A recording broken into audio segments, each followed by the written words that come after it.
Everyone, ये आप देखेंगे woollen long kurta, long size में जाएगा। साइज अप टू 50 तक आप इसमें बाय कर सकते हैं। स्टार्टिंग साइज जो आएगा वो जाएगा 36, यानी कि 36 फिटिंग लाइक मी, जैसे मैंने वेयर करा हुआ है। 36, 38, 40, 42, 44, 46, 48, 50, यानी कि 5-6 एक्सएल तक आप इसको बाय कर सकते हैं। जो इसमें साइजेस आए हैं, ग्रे कलर का आया है, बहुत ब्यूटीफुल सा पीस रहेगा, वुलन के अंदर है। नॉर्मली अपना स्कीवी वार्मर पहन के आप डायरेक्टली इसको वेयर कर लो, और बहुत ही वार्म पीस रहेगा। फुल लॉन्ग में जाएगा। इसका लेंथ जो है वो बिल्कुल डाउन तक है। नीचे लेगिंग, जैगिंग, फ्लीज आप कुछ भी इसके साथ क्लब कर सकते हो।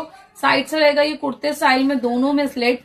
ये जाएगा इसका पैटर्न। क्लोजअप देखेंगे आप, प्रॉपरली वुलन ड्रेस आएगी। इसका एक पैटर्न आप और पैटर्न जाएगा, आप अपना इसके ऊपर ऐसे बेल्ट लगा के इसका लुक जो है वो थोड़ा सा स्टाइलिश और कर सकते हैं।